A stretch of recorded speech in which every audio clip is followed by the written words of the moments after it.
This is a quick story of how I became a millionaire. OMI millionaire. OMI millionaire.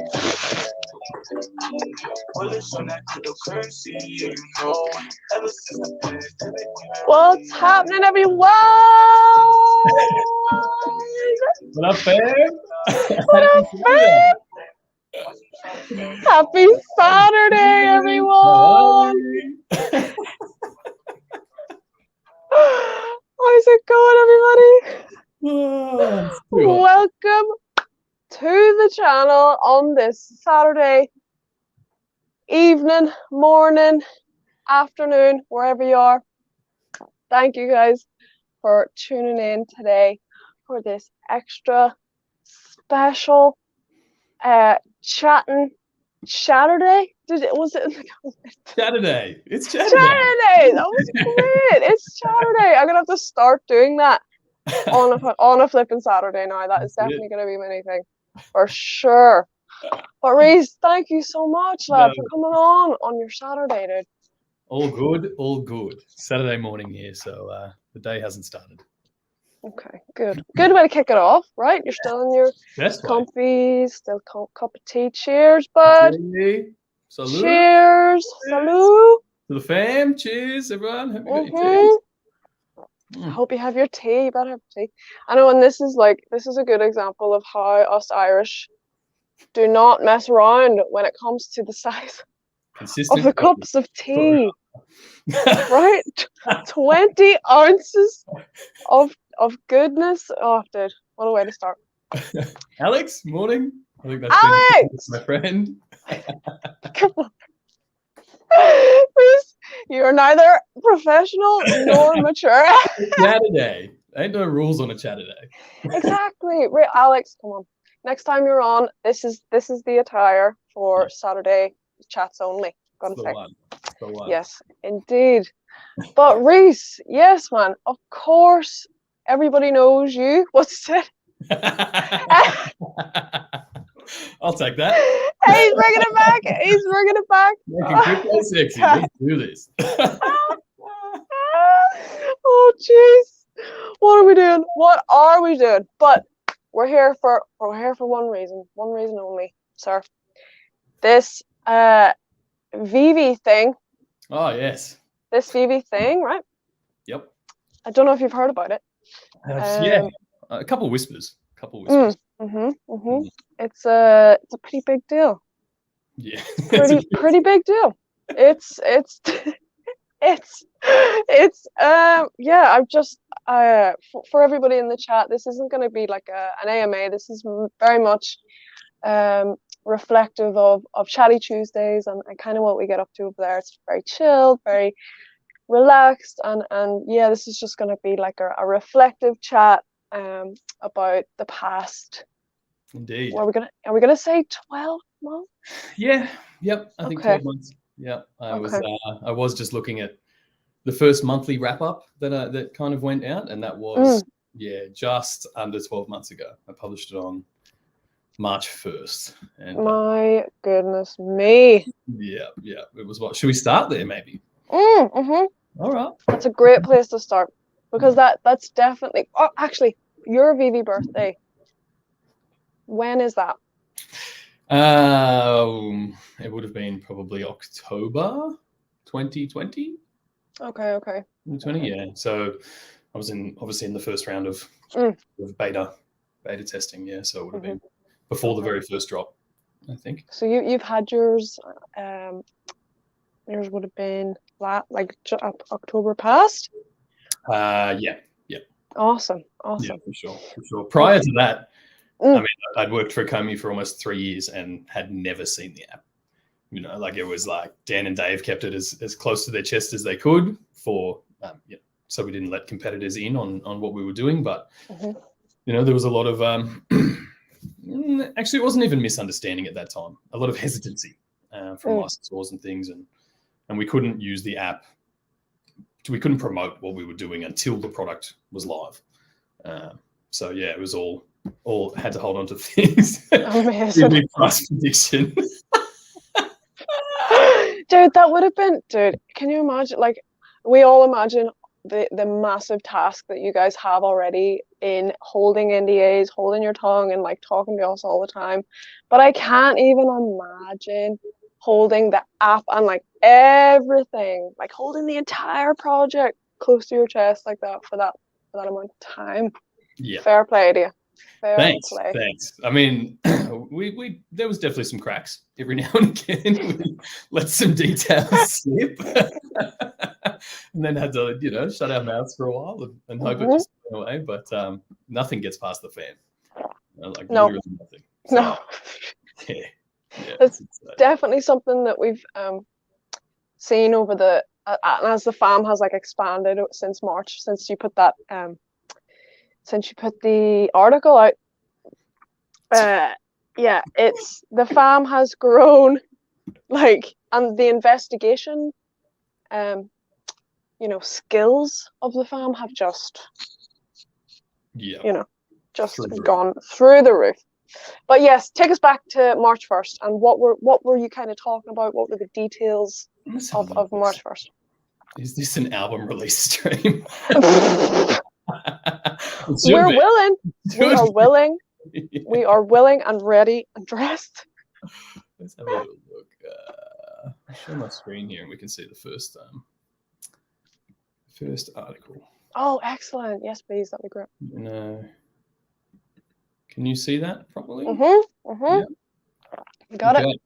I should probably relabel this as the first monthly update, but so this went out March 1st, 2021. So it would have been February wrap up from last year, maybe something like that. I think that image is wrong. Where are we here? So this time last year, we had 8,881 followers on Ecomis Twitter. I don't even know if we had a VeVe Twitter at this point. Wow. That kind of started a little bit afterwards. And we were blown away that we were celebrating 11,000 users in the app. So I think we found the other day, was it February 6th or February 7th last year? I think we had 166 users. So by the end of that, oh my days. Yeah. But that kind of, and then this started happening, right? We started moving up the ranks of the top grossing entertainment apps, within a few weeks. And this was, number 10, number 9. We weren't that far behind sort of Crunchyroll and Disney Plus. Oh my gosh. And I mean, now I think we're in the top 5 in most countries, most days, which is insane. Logan Paul started talking about OMI back then. I remember that, the prolific video. I think that was like when that started, that ball started rolling. I think that was definitely an indication of like where this was, what trajectory this was going to be on. 100%. Got a little crazy out there. What else did we drop? Oh, this is when we first rolled out the photo editing features as well. Harley Quinn Series 1. Oh, and the Toy Tokyo Ghostbusters drop is one of my most memorable drops. And like, oh yeah, for all the wrong reasons, right? Like, okay, give us the reasons. It was one of those. Like, how do I switch back to me here? Is that normal? That's us. Yeah, that's us. So I was in Australia at the time, and in Australia then the drops were at 1 a.m. I think, our time, 1 a.m. And it's that real frustrating time where you don't know whether just to stay awake to do the drop or go to sleep, wake up. I think I went to sleep and woke up. Okay. Back then when the drops happened, they were pretty smooth originally because there was no competition, right? Like at this time, February last year, you could go into the store, you could buy the Todd, you could buy Riso, all those things, there was still thousands available. And then people it started to heat up a bit. We started to attract more people. Still wasn't that many users, but we hadn't fully road tested the drop system, right? Which was like everybody mashing the button at the same time. And this Moogly drop, I remember waking up at 1 a.m. The drop sort of happened. It was the first secret rare, if I remember correctly. The first secret rare drop. all those kind of things, and the app just blew apart. Right? It was, well, not didn't blow apart, but it didn't work. Right? It didn't work as intended. I think it took the devs 45 minutes, maybe an hour, to bring back online. At which point, people still managed to secure it if they were still awake or tolerating it. But of course, then for the next 3 hours, 4 hours, I think I was just awake on Telegram, trying to explain to people, trying to console, trying to do these things. The people that had been with us for sort of 3 years at this point and waited that long to get to the app, everyone was stoked for a month, and then this kind of happened, and it was really the starting point for rebuilding the whole app. So we tested a few things during that month or the next month, and then we went from 11,000 users to 350,000 or something in 4 weeks. Like it in just, 4 weeks. Oh yeah, like it quickly, right? And it's because of like the Logan Pauls and these kind of that momentum that hit. But then we had to rebuild the entire app. So we'd spent 2.5 years building this app, and it lasted us less than 3 months before we had to rebuild the whole thing, basically. Jeez. Flip me. Yeah. So that is crazy. That in and of itself was there, and I've still got that Moogly, I think. Like I haven't sold it. Still in my accounts there. That's a memorable one. That is a memorable one. Yeah, exactly. So question about that. Was it, what do you say? It's hard to hear for an NFT. Dude, people are digging the swag, dude. It's all about They're taking it. See? Yeah. He's taking it. See, we're on to something here, dude. I think. That's it. But you got a question? Yeah, a question about that, about the Moogly drop. So had you guys, was it obviously all the devs had anticipated a certain level of engagement, right? Based upon the growth that you had up until that point. Was it just for the Moogly drop? Was it the influx of people, that bottleneck problem that you guys have sort of spoken about sometimes? Yeah, that one specifically was, if I remember correctly. And then we just faced it on a bigger and bigger scale over the next few weeks as more and more people found the app. And then, we went through the chaos of the market. We had to take the market offline for 6 weeks and refactor everything, right? And we say refactor a lot, and most people probably don't understand that. But in most cases, other than upgrading all of the systems, you're actually trying to optimize the code, right? Because every time someone pushes a button or changes screen on VeVe, it's sending a request to and from the databases, right? You have 300,000 people pushing one button at a time for a system that we had kind of built expecting 50,000 people. It's obviously was over capacity, and we did all the typical, upgrade the servers, increase those load capacities.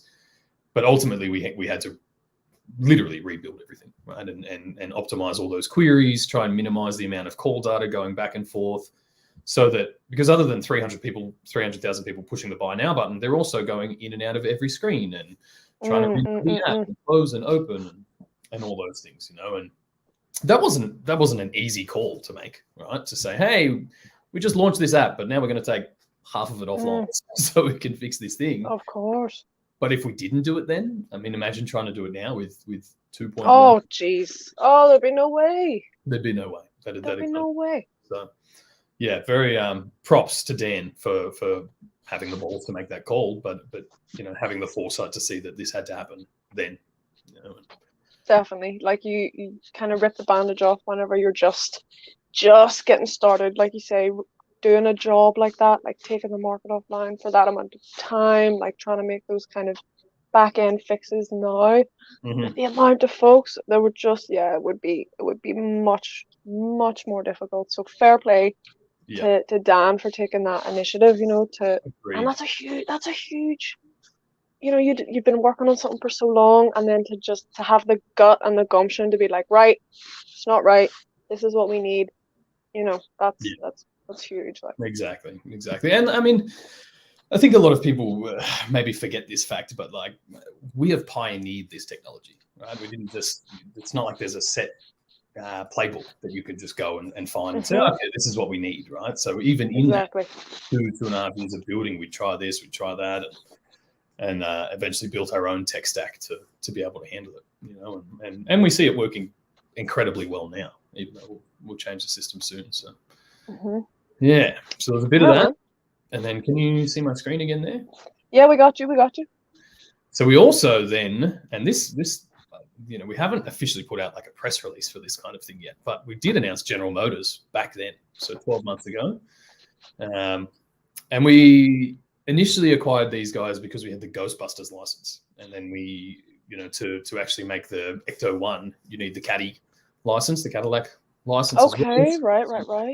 You know, as this story progressed, it really, you acquire one license, but then you need permission of the next licensor, and they want to see what you're doing, and you kind of end up stacking licenses on the way. So, you know, we had that. Here you go. Here was the list of licenses we had announced then. So Tokidoki, Star Trek, Cartoon Network, Capcom, Warner Brothers, NFLPA, Jurassic Park, Back to the Future, Ultraman, Ghostbusters, Fast and Furious. So we still haven't seen, you know, Fast and Furious. We haven't seen General Motors. We haven't seen Capcom yet. We haven't seen half of the stuff from Cartoon Network. Or, NFL as well. Yeah. Right. Yeah. So there's so many of those to come. The concept card, like these will be cool. Oh my days, they're gonna be pretty wicked. Like, and a lot of the concept cars are just concept cars. You know, many of them never even made one version of them in the real world. So, you know, sort of that. Oh, here you go. This is a good. So in this month, in February, everything was available for the first couple of months of VeVe, and then one by one they just started to sell out. You know, like, and I remember seeing it in Telegram. People were running like, the Donny's selling out now, or the Mooka's selling out, and you just watched the inventory in the store just reduce rapidly, you know, and crazy. And that's kind of when that first real influx came in as well. And can you guys see that in real time as things are being, as things are like, you know, you see the numbers dropping on like a, you know, some sort of And I mean, at that stage, it went from we thought we had enough content for 6 months, give or take, right? And then obviously the plan was to have that content schedule in place where it was a rolling thing. And I think we burnt through that 6 months of content by the end of February or something. You know, like the end of that month. So then it was like, shit. What are we gonna do? Oh my gosh. And that again is another scenario that you guys, I'm sure, didn't factor in for or consider at that time. Because, you know, and it's funny. In hindsight, everything seems obvious, but for 3 years, no one cared what we talked about. No one knew what an NFT was. No one really saw the vision here, you know, except for, I mean, David and Dan were gung-ho about it, and obviously the team were. So yeah, to go from building that, we expected that same perception of the industry to continue for quite a long time, right? Yep. This really gained groundswell. But then, you know, we launched the app. It was live for a month or two, and then it wasn't just a groundswell around VeVe. There was the whole NFT space just exploded, right? And I mean, we've seen OpenSea as one of the unicorn companies of the last 12 months. It's truly been one of the biggest onboarding mechanisms to crypto and NFTs anyway, bringing people through that art and collectible side instead of, hey, here's this token that you can't really understand. Yep. You know? Definitely. So it all just happened at once. And I think Dan said it to me once, you know, you can have the best idea, but the real difference between success and failure is timing for a business like this. And the timing just worked out. So, and it's just, and that the timing, and you know what, I always say that, like, I really believe in karma, and that what you put out is what you're eventually going to get back. And the fact that you guys as a company and as a team took the decision to take the step back, redo all of what you needed to do. Like, if you hadn't have done that, and the NFT space and crypto space and OpenSea took off the way it did, you guys might not have been able to, like, handle that immense pressure that things like OpenSea mintable, rareable, foundation, all of these things, you guys might not have been able to keep up with the amount of traffic. So everything happens for a reason. And I feel like because you did that, you've got the payback, in exactly. And I mean, just the system design that we had, right? So we always had the app design for, we were building for the mainstream. We were building for people who didn't know about crypto. And I think so many people came through that door too. They heard about NFTs on OpenSea, tried to figure out MetaMask and buying ETH and this thing, and it cost you $200 in gas just to buy an NFT. And then it's a very easy shift to just download VeVe. You can buy something within 2 minutes, and we've done it on drop days, right? I'll be sitting there with friends for a drop day. Somebody else asks what you're doing, and within 2 minutes they can download the app and join you on the drop. That accessibility and the foresight to create that accessibility was a big piece of that success, I think. Huge, man. And like you say, the demographic that you guys are have been sort of tending to, and I always say myself, I am that person for sure. Seeing OpenSea on the news and people and all of that, all of the progression that was happening, and I was like, what is this? What is going on? And then wanted to see it for myself.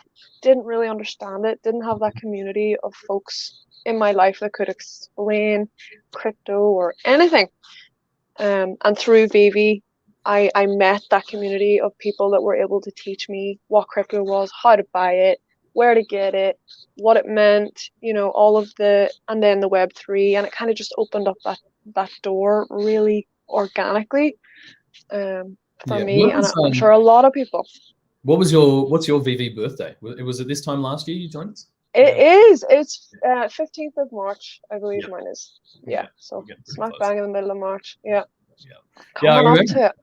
I remember you coming in, and then not long after joining some spaces, and then sort of taking over these things. Yeah. Why not? I wanted that. Listen, back in March, I wanted to, like I always say, it was like being kind of selfish. I wanted to meet people, and shout outs to Orion. Taught me everything I know when it comes to the crypto side of things. Like, I would never have met these people without VeVe and without that wee app just sitting right beside OpenSea and doing its job. It would never have happened. Jumping into streams, Cryptomaniac, who else? Essentially Crypto. They were and Perman Printing. They were some of the first people I spoke to. It was so freaking nervous. I was like, what am I doing? And then I was just like, I just freaking went for it. And now here we are. I still don't know what's happening, but I'm now talking to Rhys. I'm talking to Rhys on the channel now. This year has been completely insane. So for people like on the ground like us, it's been insane. So I can only imagine what it's been like for you guys. Oh yeah, really can. Oh yeah, it's been wild. Even as I'm looking through this list on AMA, I mean, come back to the share screen. So what have we got here? This is when we, so back then I was still running my catering business full time until May or something, and then people started reaching out and wanted to do AMAs, and I definitely had some help on my side to help us find these squads. But I mean, you can see this list here, right? There's 2 on the 15th, on the 17th, the 20th, the 21st, the 24th, I was running around cooking for 30 people at a time, and then in between it, sitting down for an hour and trying to explain OMI and VeVe. Oh my God, you were doing those at the same time. You were doing AMAs and chefing at the same time. Yeah. One by one, right? So it was like it was a lot, but it worked, right? It was just the foot was down, and it was like 3 years of suppressed energy and excitement at once. Oh my God, crazy. The OMI token was the same, right? At those days. Now, it didn't take much to move the token price, but you can see here, right? We went up almost 7,000% in 30 days or something like that. 1.79 billion OMI were burnt at that point. I think we've just crossed 30 billion OMI now permanently.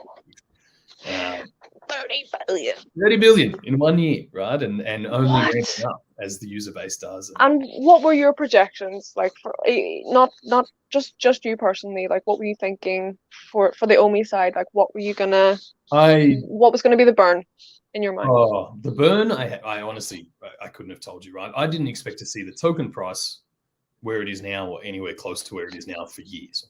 Oh, you're joking, really? No, because it's a utility token, obviously designed to use in the app, which admittedly you still cannot do, right? So we've always built the token and that ecosystem to be an economic system to actually incentivize use, right? So I didn't think we would see it move really until then.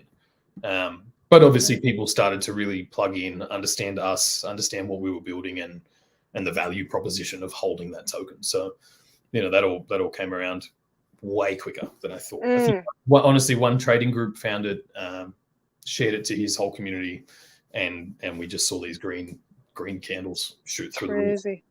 the roof. So yeah, that was. It's that foresight, though. I think, like, on the NFT side and on the token side, I think there was a lot of learning happening in and around that time. People were kind of catching on to, again, the future. Like, I'm always trying to talk to people and say to try and think 5 years ahead and try and plan, for that. Yeah. And I think there was maybe something that just clicked, like the VeVe is something that's going to be around for a long time. Therefore, the token is going to have its day. It's gonna come into its own. And again, you guys are our baby company, like, you know what I mean? So yeah, which is. It's easy to forget sometimes, right? We are 12 months into this product, 13 months into this product being live. And obviously we have the star power, right? We have the licenses and all those things, but that was the most important part of this whole product and whole rollout. If we can bring on branded and licensed IP, we can bring on the users, find the collectors, build the system. And I mean, that in itself has snowballed exponentially, right? I mean, we started with, I remember we tried to do a raise. We had our very first token sale in 2018. Okay. In August 2018 or something like that. And it was going to run for 3 months. We're trying to raise money because when you acquire a license, you pay an acquisition fee, right? Or at least we did then. And that was the plan. We had to raise the money so we could buy the licenses so that we had content to roll out. But as I mentioned before, you can't use the licenses or that IP to raise money. So we're trying to raise money on our word. Alcan had joined us a few months before, but people really weren't aware of that, hadn't picked up on it. And I mean, that raise failed, right? We paused it in the end. There wasn't many people who contributed, completely restructured the business. Back then we had 4 products. We cut down to 2. And then we went back into 9 months, 12 months of private raising, trying to raise funds from people we knew, friends and family, anyone who was crazy enough to listen to us at the time, and obviously they're pretty happy about it now. But of course, yeah. But it's like there's so much of the story from those days that most people just don't know, right? And so even to getting to launching VeVe in its very first stages was quite the journey, but that's what persistence gets, right? It looks like it's the classic overnight success that took 4 years to build, and I wouldn't say that we're anywhere near our goals of success yet. We really are just kind of warming up on this front. So, yeah. Just warming up. And people are this is why I'm always preaching future talk. What's the crack, Gams? Gamverse? Claire. Right, dude, this is the new uniform. This is it. This is the new uniform. But yeah, it's just incredible, dude, what has transpired over the past 12 months. And again, I think it's really important for new people coming in to consider all of the extra work, that has gone on behind the scenes for those 3 years, like you say. Like that.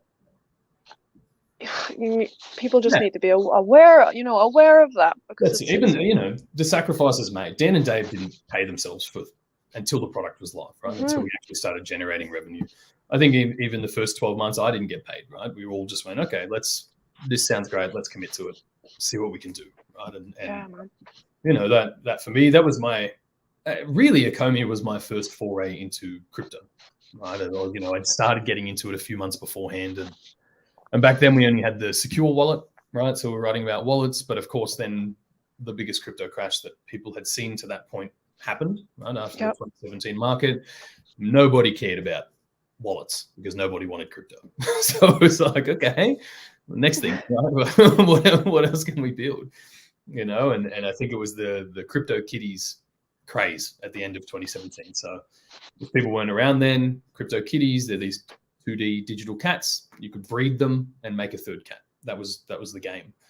But it got so popular at the time that it congested the entire Ethereum blockchain. But that was like the light bulb moment, right? It's like, okay, people are buying these digital assets. You do some research. You see the income that games like Fortnite are generating, things like that, selling in-game assets. Then you look across and realize that David Yu and they've got these licensing connections. They've got connections to Alcan, 25 years experience in this industry. And it all just kind of went, oh, shit. Domino effect. Just yeah. Hell yes. And that's sort of where it was born from. So, yeah. Oh, it's oh God, it's a crazy story. And like the more you pick it apart and sort of look back and reflect, it just seems so, it's just a unicorn, like all those little pieces, and Alcan being a huge, you know, he's a silent piece, but he's a huge piece to this puzzle that has, you know, turned into this like juggernaut of a company, it feels like, already in 12 months, which, and you know what, I'd be really interested to see.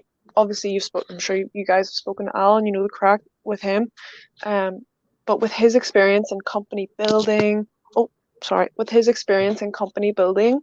I'd be super interested to know what his like, or how he feels about, you know, what's happened over the last 12. Yeah. So I should pin him down for another group. That would be incredible. And we did just see the first appearance of Al on Twitter on last week. So hopefully he makes more appearances, right? I know Jeremy Padua loves jumping in as well. Yeah. So I'm really hoping we do see more of Al in the time to come. But there was, I can't remember what month we put that video out. Dude, is it the interview with Al? Yeah. Because I literally sent it to shout out the VVT and Heather and her other half, Old Rhubarb. Mm-hmm. They were doing a stream this morning, and I said to them about the Alcan interview, which was just, you know, you smashed that. It was brilliant, that one. I mean, do you remember the FUD in the lead up to that? Do you remember that chaos? It was like, there's been so much chaos. I can't pin down which chaos you're talking about. Which one? Tell us. Remind us. I actually, it's probably going to happen again. I just off the top said exactly this, like, maybe I'll organize an interview with Al, right? And then because everybody's busy and lives in different time zones, it took 2 months to set up, which of course meant that Al was dead. Al didn't work for Ecomi anymore. Al was alive. all of it under the sun. Dude. What? Oh, I don't know. What is wrong with? I don't know. Is it their imaginations? Is it their what is it? I don't know. I think it's boredom half the time, and then the narrative takes hold, and everybody jumps onto it, you know, and they just want to be about it. I'll try and find. I think it went out on our. Let's share this. So this is our YouTube channel for anyone who may not. Everybody, go check it out. Get signed up and subscribed. Yep. So here's some of the earliest videos, right? 2 years ago. Mm-hmm. So it would have been, I think this must have been, at the time I was doing some Meet the Team articles for the blog. And I think this was the very first one. I won't play it obviously, but this would have been our first. Baby Dan. Baby Dan, right? He looks aged now, poor guy. He looks so rested there. He looks. This is back in September 2019, right? So. Wow. Oh yeah. Here's my old interview style. Hey, here he is. I think I was in a hotel room somewhere having a chat. Wow. And then, it blew out from there, especially on the YouTube. Very first interviews with Al. And these ones, not many people really saw them. They went out. We tried to put them out. This must have been... I'll turn the sound off. Turn the sound off on that. But these were the very first sort of Toki Doki collectibles. Now, we haven't even seen this on the app yet, have we? Things coming there. And this was November 28, 2019. Yeah. So it would have been sort of just before, or maybe just as we launched the app, or the closed beta was on. Starting to showcase some of these, and I think people were still confused at the time. Didn't really get what they were looking at. Understandably, and at that point with the AR, like not many people were really using AR either. So it took That's a very good point. Yeah, very good point. Yeah, and then here we go, March 22nd, 2021. This is, so you can see my light here. I saw someone ask before what that light is in my Oh yeah. And it's because of that stream, that particular one, I upgraded. Oh, you've got a ring light. Good man. Had to. Good man. Because after these streams, after you can see the light. Oh, hang on, I'll have to. Oh yeah, it is a bit dark. I'm not gonna lie, it is a wee bit dark. Right, you see the light there, and I think I was using AirPods, and all the comments, like every single one, was just like, "What's wrong with this sound? Why is it so bad?" It's just heckling, truly heckling me. Of course, dude. Yeah, to the point where I bought new AirPods and then tried them the week later, still got heckled, bought a new laptop, and here we are. Wow. They didn't give you a break from the very beginning, did they? Nah, They really didn't. They really didn't. That's why when people say now, "How do you deal with this? How do you handle it?" I'm like, we've been doing it the whole time. Yeah, your skin is like this. It's like this thick. Right Yeah, now. these days. Yeah. Yep. Thanks, Gooch. Those AirPods were trash. God. He tried. Yeah. Oh man, but yeah, it's such a trip, because so much has come up, and I think having the article like that is so good to like be able to reflect back on, and see like the numbers. When you have the quantitative data of how far things have actually moved, Yeah. it makes it so real. Yeah. Insane, right? I mean, the easiest metric for us now is to share the user base, and literally growing by 200,000 new accounts per week, right? Last week was 1.9, now it's 2.1. Like, compared to the 200 users of 12 months ago, it's insane. And that kind of momentum and velocity only increases, right? As long as we keep doing what we're doing, that 200, before long will be 400,000 a week or whatever it is, right? And especially as we keep rolling out new products, new product types, new brands that bring in, like we haven't really seen vehicles, right, or cars, right? I know this weekend we're dropping. You're excited about that one? It's sick. Yeah, I love that. Excited about it. We make a big deal about most licenses, and sometimes we just slide one in. And Triumph is just like, yeah, here you go. Have first motorbike, just drop that in there. Sick, man. So sick. Yeah, still some cool Bond stuff on the way. So yeah, that'll be sick. But and is it Triumph? Because I'm thinking dirt bike. Is it a dirt bike type thing, or is it like actual? Is it a motorbike, or what is it? It's a scrambler, they call it. So scrambler. Okay. Yeah. Okay. I wonder if Alex, have you posted the article for the Triumph yet? Alex. If not, get to work. No. Get to work out, please. We need the details. There you go. No, it doesn't look like it's up there yet. Okay, not yet. Yeah. Okay. It's Saturday. We'll let Alex take it easy. Yeah. but yeah. So those metrics, the user base growing, that kind of thing, and with each one, what I've personally loved about this is, with each sort of new product category, you do end up with people making content about it, right? Like when we do roll out more cars and things, I'll be watching Poor Man's channel every day, and just to see that come in and the whole fam grow based on that as well is, oh, there you go, Alex, near future. Coming soon. Thank you, sir. Near you. Thank you, sir. Yeah, man. The verticals that you guys have been hitting, it's like a whole, when you bring out a new vertical, it's like another collectible. It's just another, like you say, a whole new facet of things for people to fan about, get passionate about, get their video, like you say, Perman, Izat really comes to mind as well as a car fanatic, and bringing in again things from all over the world, like you got Citroen, it being like isn't it a French car maker? French car maker. That actually, when we released that, I didn't realize Citroen wasn't really a known brand in the US. Yeah, it very much is in Australia and same. Europe and the UK and stuff. Yeah, big time.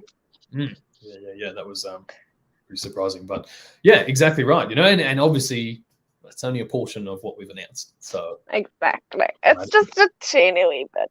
And going back to what I kind of touched on before, like as we roll out, not just the announcements of the brands, but as we roll out these products, right? As other licensors and companies see the quality, see the community behind it, understand that demand, they've kind of gone from hesitancy or blatant rejection of NFTs, 2 years ago to building an NFT strategy team to actually bring these products to fruition, right? And undoubtedly there will continue to be more competition pop up, but we're still like very much the golden boys of this kind of the license side of this industry.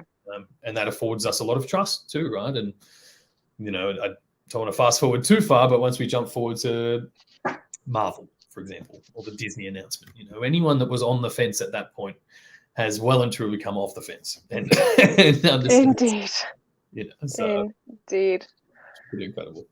No, that's a great point to think that all of the things that you guys were excited about and have been planning over the past 3-4 years for the sentiment to switch so hard as well, for you guys to be scratching down doors, to then it be you guys having to close doors in people's faces because you guys have too much on your plate, for that to happen in such a short space of time is bonkers.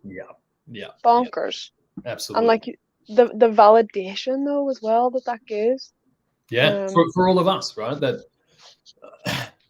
you build something like this for so long and people, I mean, literally close the doors on Dan and Dave as soon as they mention, blockchain or crypto or exactly, right? And you have those moments where you kind of look around and think, are we just crazy? Like, isn't it? Are we wrong about this? Like, and then when it comes off and you see this, like we're 12 months, it still doesn't feel real to me, to be honest. Yeah. It's this chaotic thing, and now we face much like a different scale of challenge, but just a different category, I guess, right? Like the fam, right? To take our community, for example, went from, and we're still, and it's an amazing community, and all of that, but the cohesiveness is very hard to maintain as it grows, because everyone comes in at different stages now, different levels of understanding, finds their influencer or their information source, and you see these little rivalries start to grow instead of that friendliness that we've always prided ourselves on. So now it's a matter of trying to reclaim that, and have people really understand that we're all in this together, and that reflects, right? If you come to a community and your first impression is just everybody having a cat fight, you don't want to be part of that, right? So totally. And I think you put it really good. Like you use the term growing pains. I think that's a great way to describe what the community as a whole, and when you say it's kind of factioned out a little bit, you've got the Discord, we've got Twitter, obviously, we've got the YouTubes, the Instas, the LinkedIns. All of these people have, like you say, people that they will refer to in those communities. Yeah. So yeah, just trying to get everybody like, into a cohesive, a more cohesive situation. Definitely, that's going to. And it's just it'll come. Exactly, yeah. Exactly. And it does, right? It moves in these waves as people understand. And look, a lot of that pent up emotional energy moves with prices. Right? That's kind of how these industries work, and what attracts a lot of people in the first place. But then, we're also we have a truly international and multicultural audience, right? So we're not just dealing with different levels of understanding. We're dealing with different language comprehension. And the information we put out can be misinterpreted by a lot of people based on their understanding of us or the technology or my accent, like or mine. There's so many bits like that you kind of have to consider when talking to different people. And Marcy.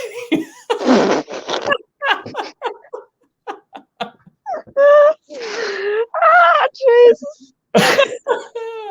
Yeah. Oh, funny. Oh my Lord. Yeah.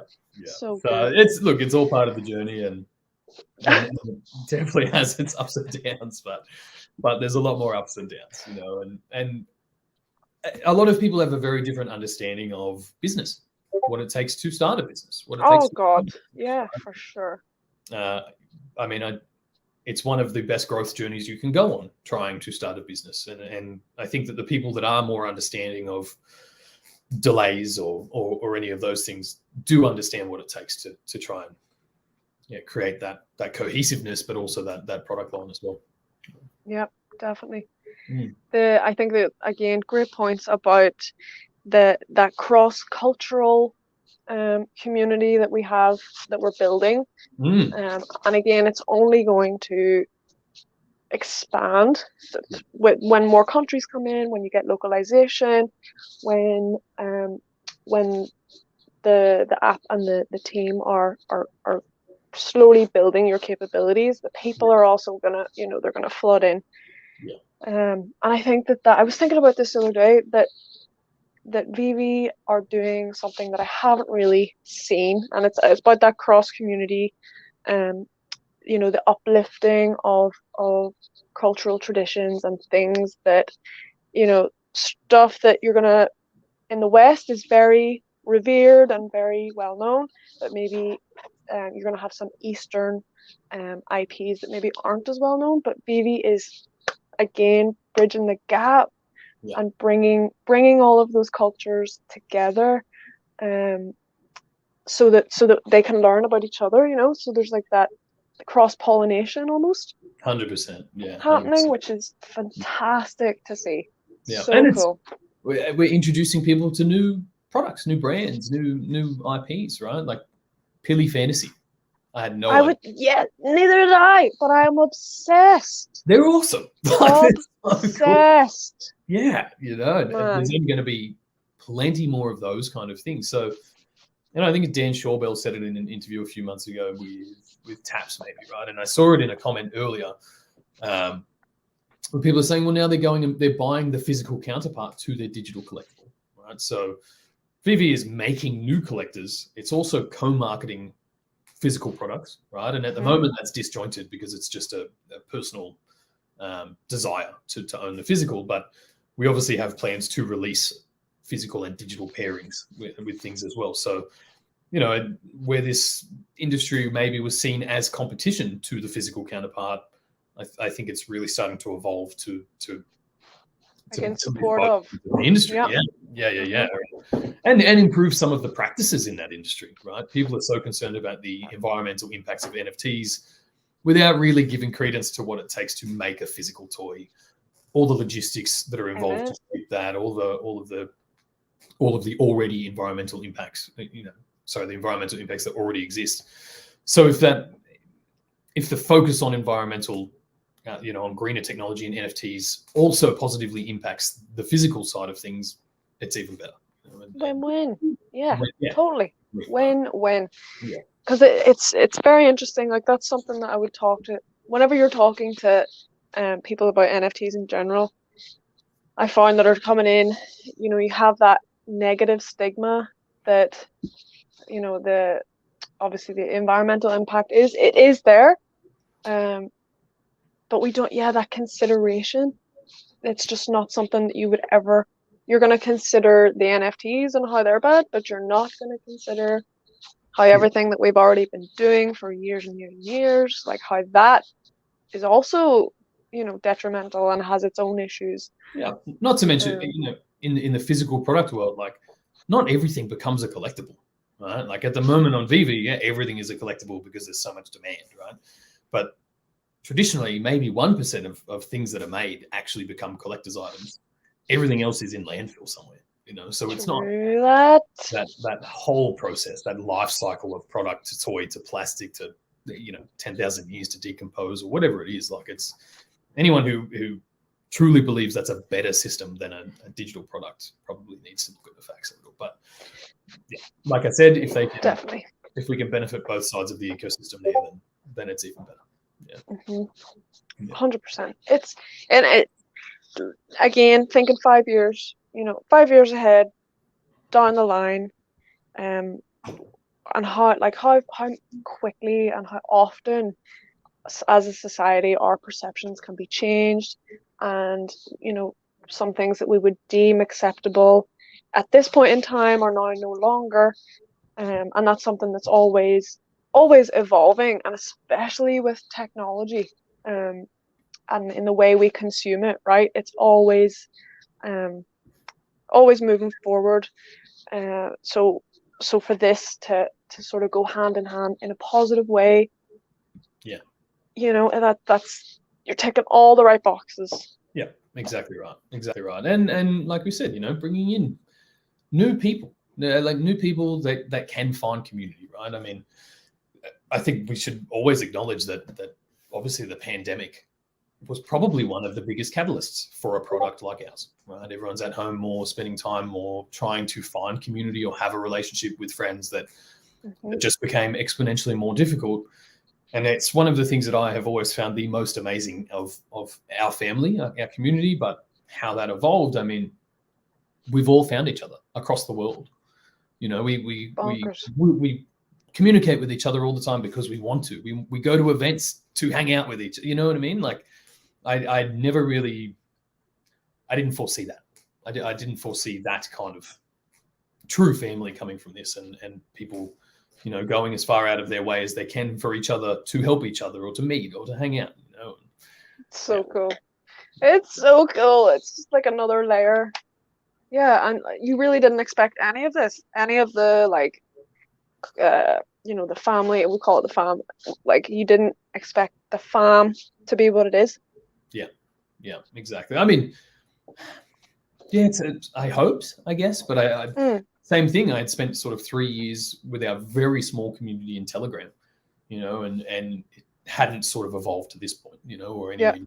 It was very much just a chat room, and we'd all communicate. So yeah, to see that side of things expand exponentially alongside the app and that user base and everything else has been incredible. And to be at a point now where obviously we have established personalities, right, and established YouTubers, but there are more joining us all the time, you know, and people that want to make content. And you go on YouTube and type Ecomis or VeVe or something, and it's you get there's so much to choose from, so many different types of folks that are, again, this is a global situation. Claire, you know, it's a global situation, so you get all different flavors, cultures, creeds, and there's something for everybody. I'm just thinking right now that, Alex says check your Discord, bud. Check the Discord. Check your Discord. Thank you, Alex.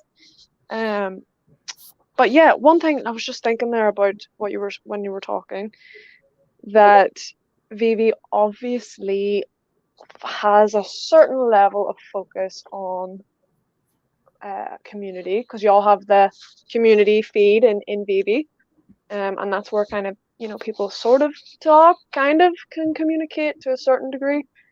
But I remember when I first got in to VeVe, and I wanted to kind of connect with all these people that I'd seen on YouTube. There was no kind of way to do so, just because you guys have been focusing on other stuff, you know, in the app, which is, you know, the back end things and all of that. Of course, the engine of the app needs to be working, and the social can kind of fall by the wayside for now. But it's interesting how, well, for me, and I'm sure a lot of other folks, like, they needed that connection. So we took to other social medias to be able to create that connection. Yeah.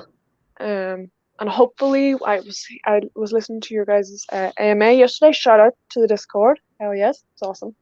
But yes, you guys were saying about how eventually, when VeVe is up and running, the social side, that, oh, can you imagine? It's gonna be like an influx of the Discords, the Twitters, the YouTubes. Everybody is just gonna, when it starts working, everyone's just gonna, you know, come to that point of the VeVe social feed, and there's already this community that's ready to pounce on it. Absolutely. So and you know, when those interactions are built, there's a shared experience there, right? If it's the VeVeverse or wherever it happens to be, and you can go and see your mate. Now, hang on, you've been doing a lot of VR chat, right? Who has? Yes, I have indeed. Yeah. All right, tell me about it. Okay. How did you get into VR chat? What's the go here? Okay, so basically, because of VeVe, it's all VeVe's fault. I'll tell you that right now. It's your fault, it's Alex's fault, it's David's fault, it's Dan's fault. You guys have done this to me over the past 12 months. So I obviously, I'm always thinking about, we'll kind of get into the Web3 and like a bit of a bigger, more scopy conversation in a sec. But yeah, I'm always thinking about like the VeVeverse 5 years ahead, trying to imagine what this, you know, could be. Obviously not speculating, but not doing anything with that speculate, just imagining and thinking.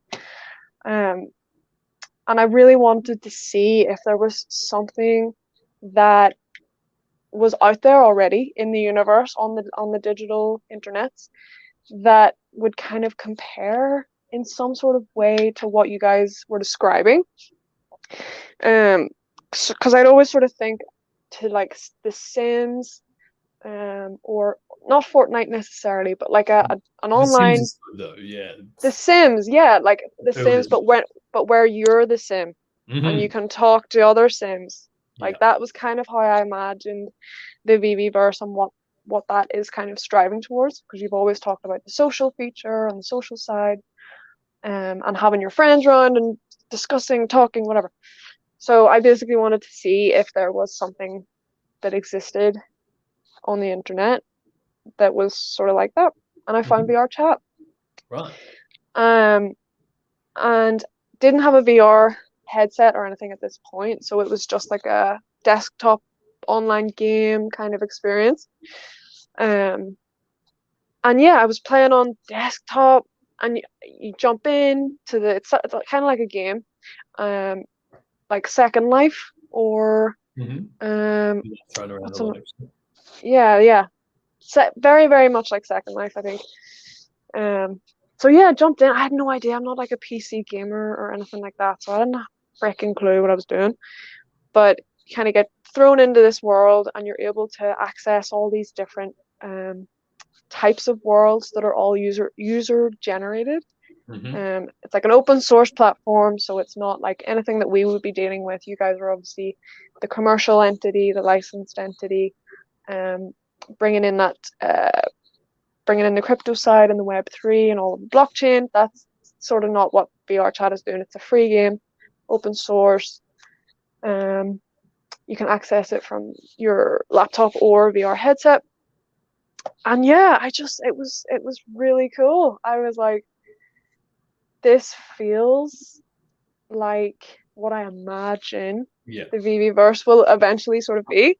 Bit of a another light bulb. Another light, yeah, for sure. It was a light bulb moment. And even in VR chat, like, we haven't really talked much about the art side of things or the content, but in VR chat, there's like art galleries and this sort of thing where you can, you can walk around and experience, and there's sculptural things in there, so you can go in and like appreciate from like a 3D perspective.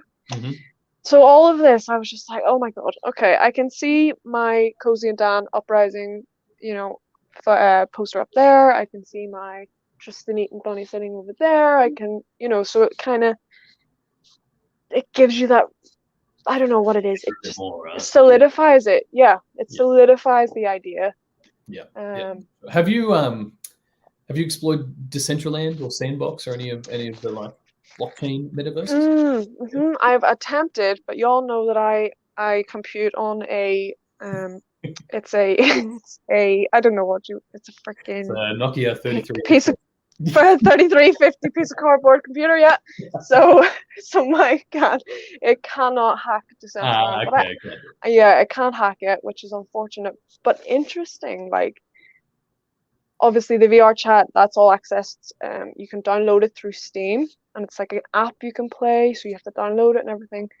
But things like Decentraland, Sandbox, they're all browser based, I believe. So you kind of need the capabilities, the CPU and all of that to kind of run those kind of games. But those games were like another sort of lead into the VR chat exploration kind of. Communication.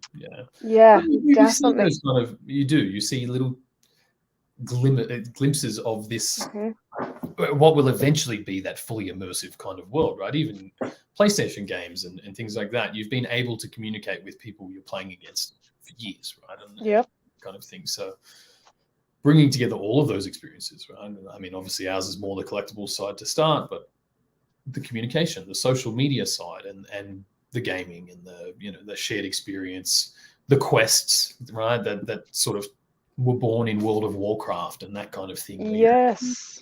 Build your guild and go together or whatever it was, right? I mean, those same sort of experiences are all going to come together under one roof now as we move forward. And everything's available cross-platform now too, right? So you can use your PlayStation or you can use your laptop or whatever to plug into these things. Which is insane to me. I am freaking insane. Like, another thing, it's called Rec Room, and it's another game that I had never.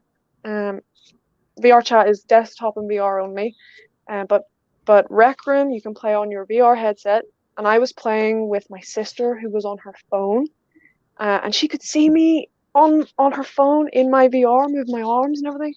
It was bonkers. I was like, what is happening? Crazy. Like, and so then you can bring in a PS5 user. You can have all of these, a desktop user, a mobile user, a VR user, all experiencing the same thing together in real time. Yeah. Right. And then, I mean, that's cohesiveness in and of itself, right? And it doesn't matter what country you're from at that point or what thing, which has always been the basis of why we've built the way we've built. If you're a fan of this particular brand or this experience, doesn't matter where you're from, doesn't matter your experience, you can enjoy that with other fans. What has been a crazy development, just as a bit of a segue there, has been like people are now fans of VeVe, right? As a platform and a company, not just fans of the IPs that we're offering. Yep. Right? And that in and of itself is unexpected, right? Like, I mean, I'm still blown away. Like, you want to have a conversation with me? What do you mean? Oh, the fan that you have fans, that you guys, the team have fans, dude. You guys were signing autographs. Oh, so we can get to DesignerCon. We'll definitely. Let's do that. Yes, definitely. Yeah. So that, as most people would know, that was our first like in real life event. And I say this to people all the time, but I expected to be showcasing the app. We set up some iPads. It was the first NFT partner that DesignerCon had ever had. And it really only came through from because David Yu is batshit crazy when it comes to collectibles. Let's call it what it is. Level 9,000. Level 9,000, right? And if you've seen his gallery, you know that is the case. So jealous. But yeah, so we had set this thing up and plenty of merch. We had some shirts and things. Didn't really know what the reception was going to be. We knew some of the fam was coming out, but not the total numbers. Now, I think across that 3 days, there was probably 300 or 400 people that came out specifically to see us and hang out. And I fully expected to be showcasing VeVe to people, trying to explain NFTs, that kind of thing. But we literally just spent 3 days taking photos and signing people's shirts. Like it was insanity to me. It was absolute insanity. Oh, That, you know, and I remember saying it to every person. I'm like, you sure you want me to ruin this shirt with some terrible Sharpie marks? But they did, you know, and we kind of, we rolled out from there.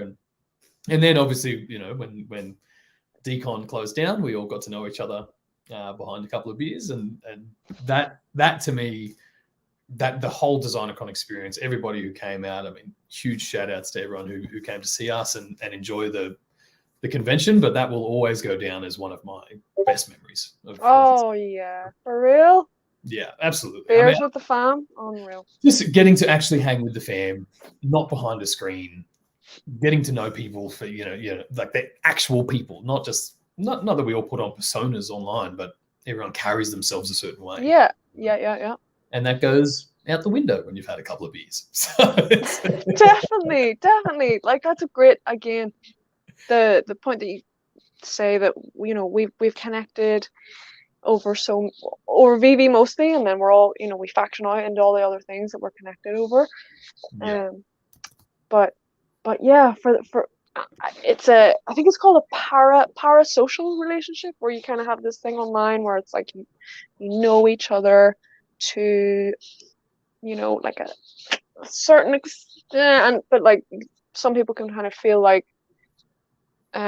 you're a perfect example. Everybody in the community feels like they know you, you know, as a human, but they know you to a certain degree. But when you can translate that into real life, and it's not weird and it's not creepy and you're not like stalking anyone and it's like it's all good, that's magic. Yeah, exactly. And look, I'm sure everyone does this anyway, but I've always just been myself. That's I can't really be anyone else, you know?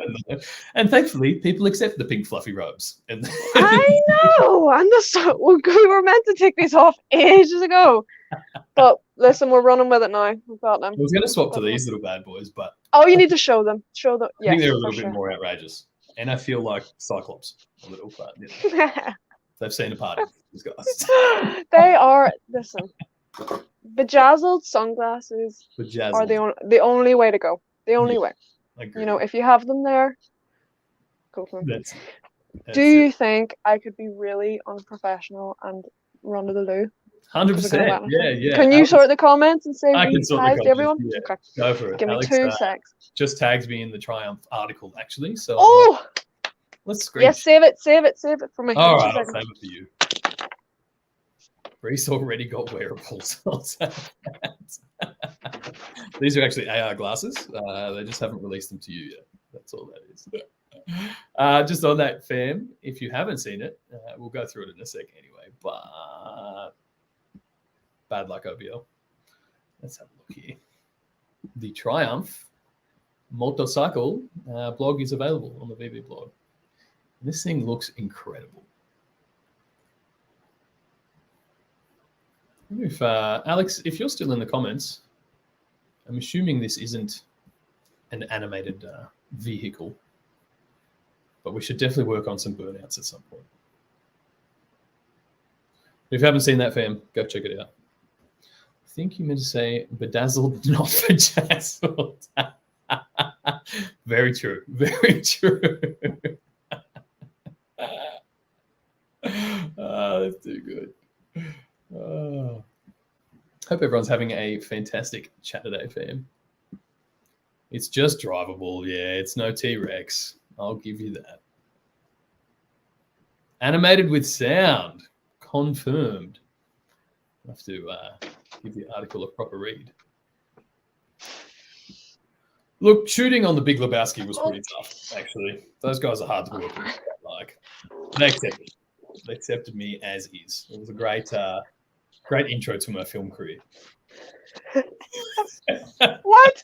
I just said, and I just heard great entry to my film career. What's happening? Brian asked how my experience in The Big Lebowski was. So, Yeah, we're just gonna call you the dude from now on. You're no longer Rhys. You're the dude. that's it. Also, shout out to my slippers. I really appreciate you for carrying me around on a cold day. Oh man, so good. Now you just missed So this, OBL, but the James Bond Triumph is out. Quick glimpse, animated with sounds, according to. Oh, you're Alex. joking. And there's only the one edition, obviously. So 9007 Okay. makes sense. 87 gems. And this is obviously the first appearance of Triumph motorcycles. This is huge, man. Alright, so You know you're gonna have, like motorbike heads yeah. in the community that aren't even, are car heads and motorbike heads separate? Do you think they are? Yeah, I think to a certain degree. But I feel like anyone who's that into vehicles would appreciate both. Yeah, for sure. And you kind of Heck go yeah. from one to another. But yeah, that's pretty. Oh, first edition, very fair. That's my bad. Oh, listen, fam will keep you Yep. on your toes, dude. That's it. We've drawn the line in the sand.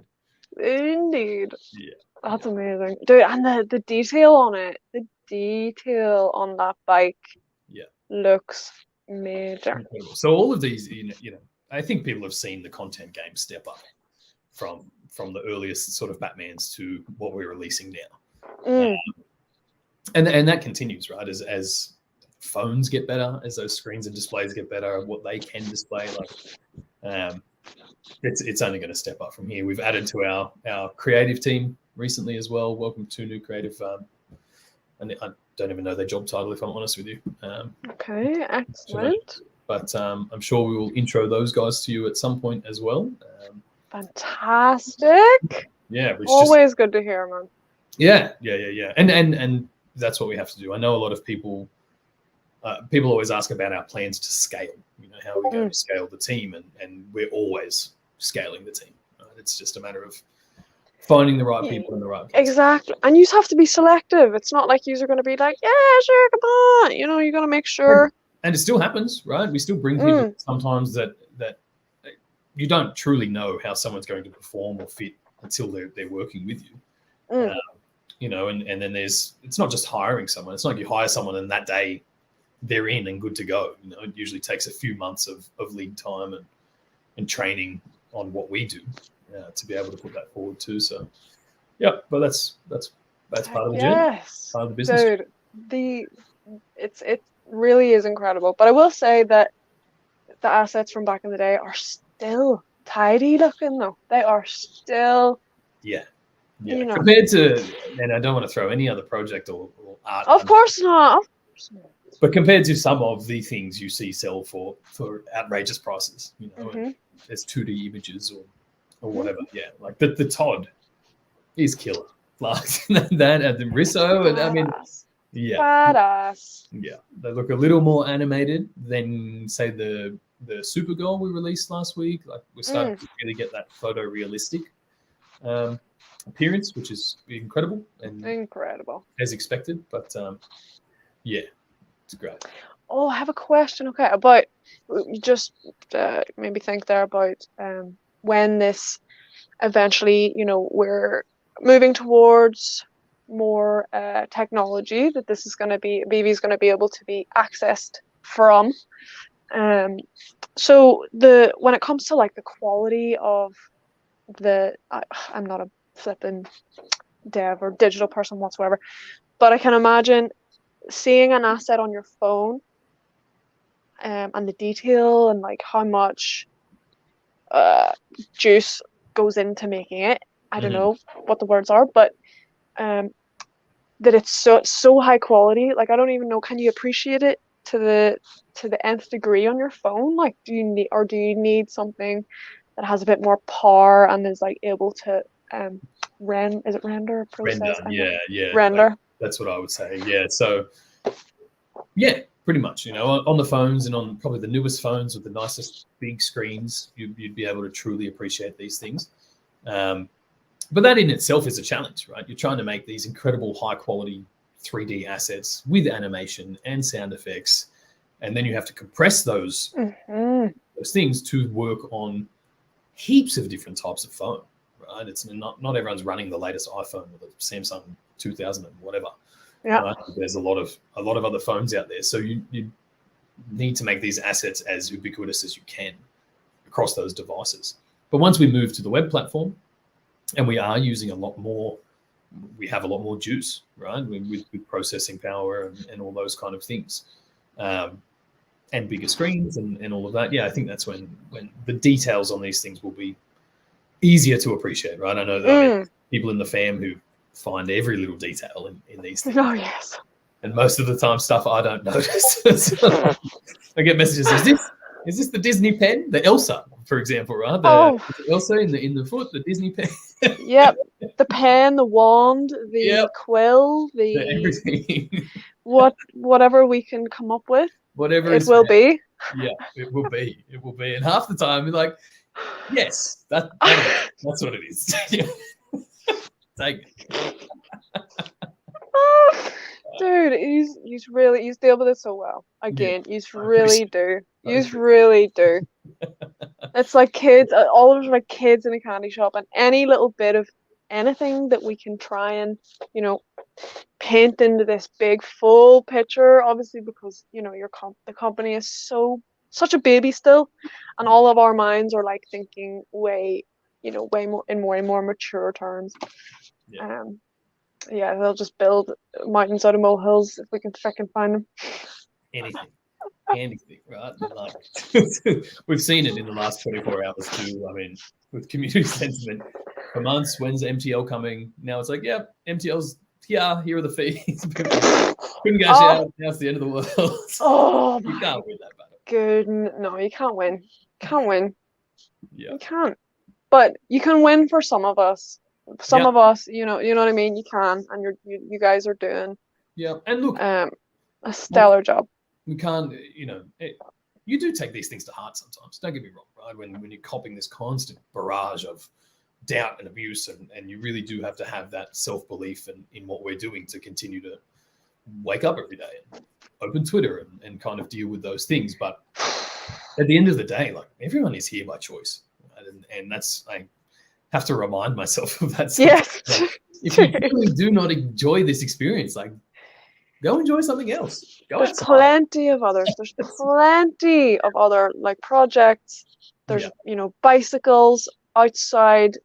You can go for kick a football or something else. Do anything, and look, people do like to say, well, complaining is a form of caring, I guess. Like, if they didn't care enough, they probably wouldn't complain. It's like, yeah, maybe, but like, maybe do it less.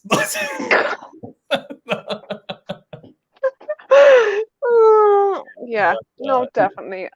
There's a way, there's a way to flip and do and say everything. I will not take any excuses for this, angry, entitled, expectant. I'm not having it, Rhys. I'm not having it. No. So, and there's so many people that fight your corner, in the community, and have all of your guys' back when it comes to certain FUD or unknown circumstances. Just the fun. But yeah. That's how it goes. Dang neg ferrets. Dang neg ferrets. Fucking neg ferrets. They will get you. They're freaking everywhere. They're under the table.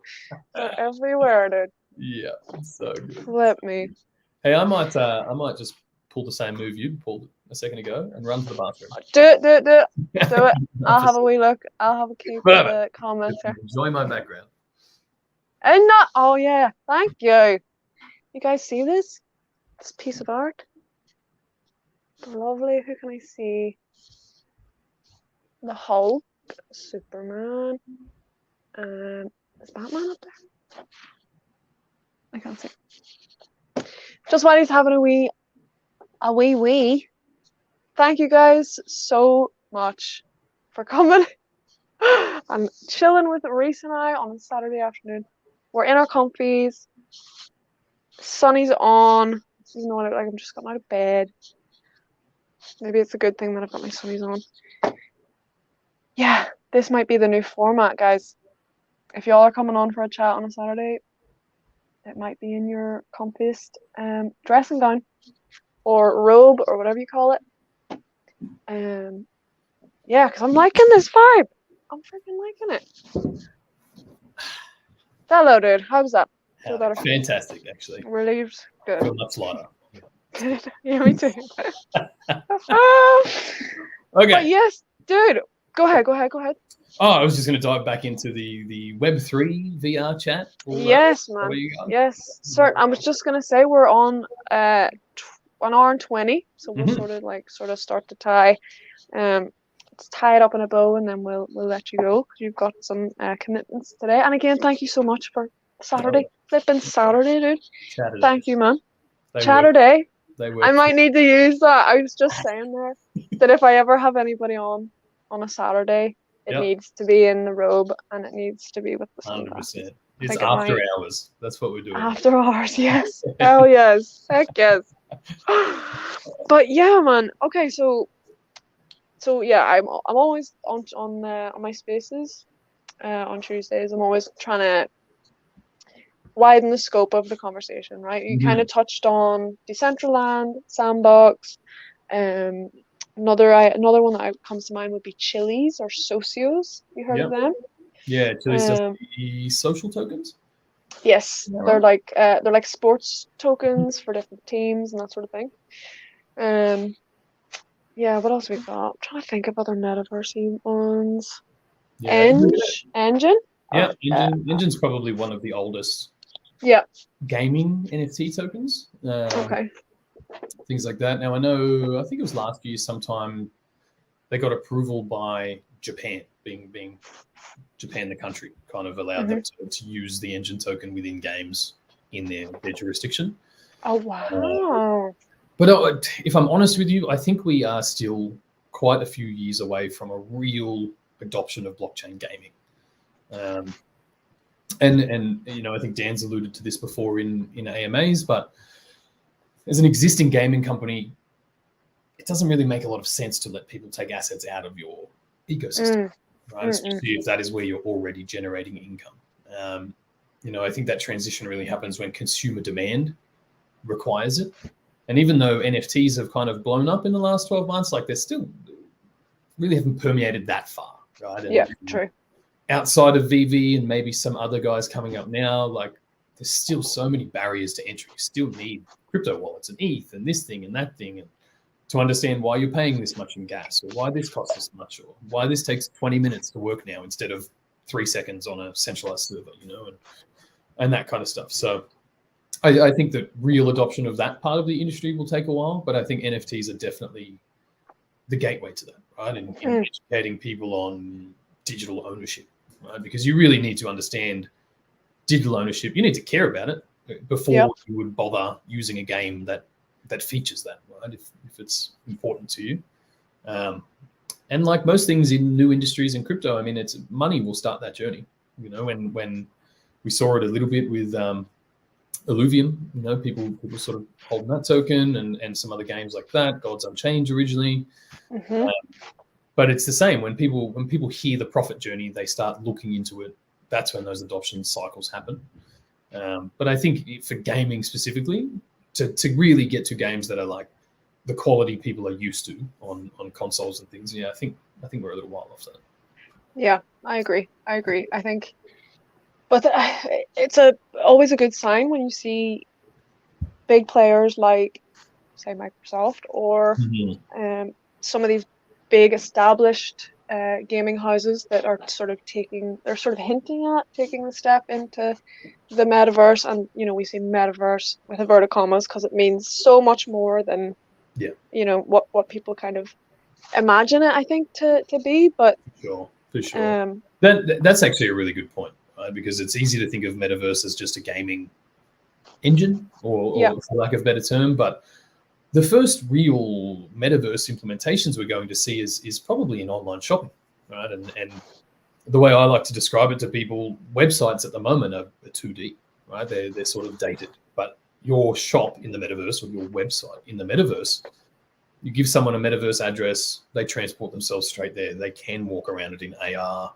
They can see what services you offer. You know, you can build more interactive experiences to augment that shopping experience or whatever it is. So I think that will be the first real adoption of those kind of technologies. Interesting.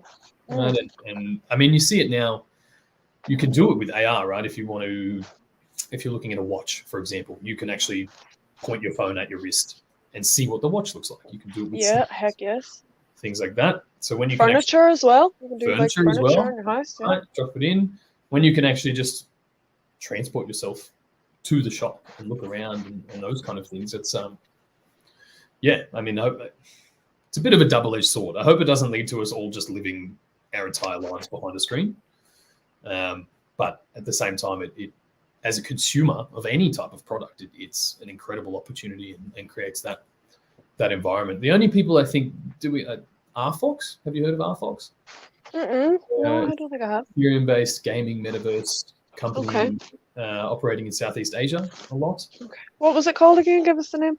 RFox. It's called RFox. Yeah, just the letter RFox. Okay, check them out. Yeah. So they've kind of built their own, exactly that, like a metaverse shopping center, like a mall. Oh wow!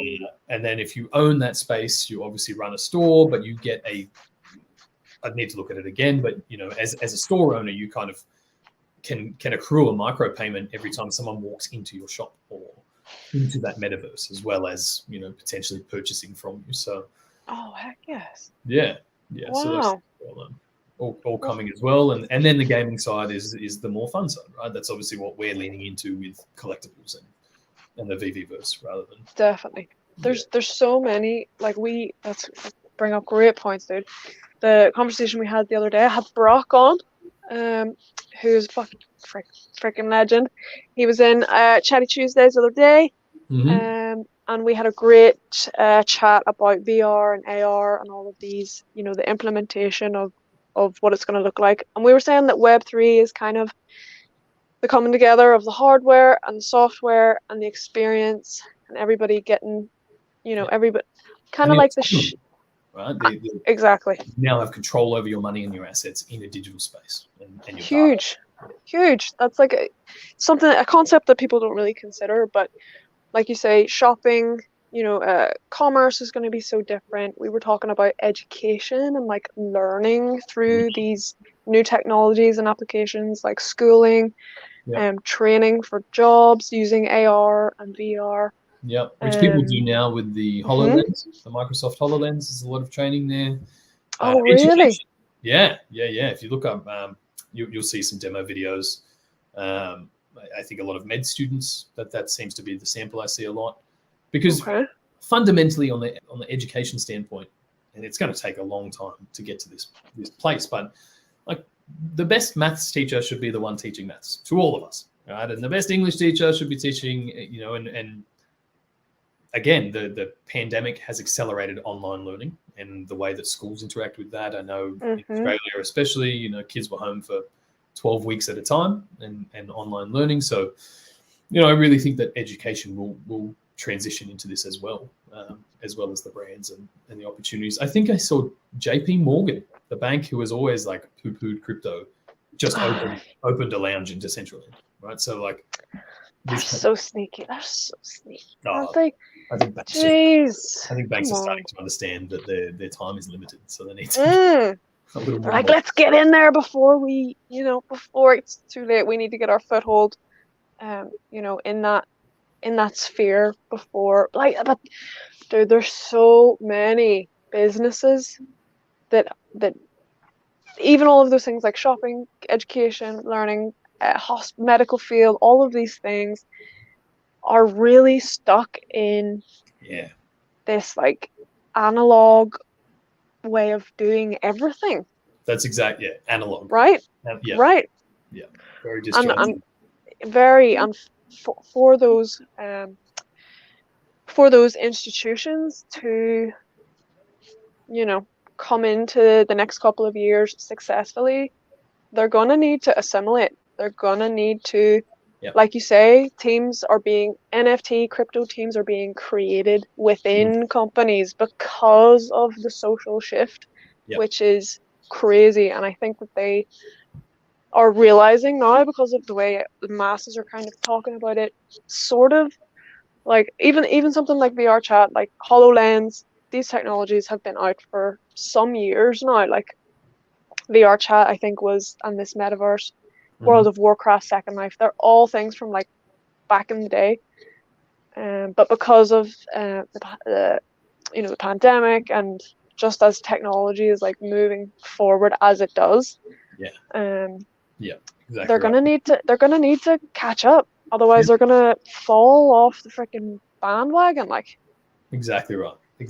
And I mean, that's everything accelerates exponentially now because we have the internet, right? We have more connectivity than we ever have in human history.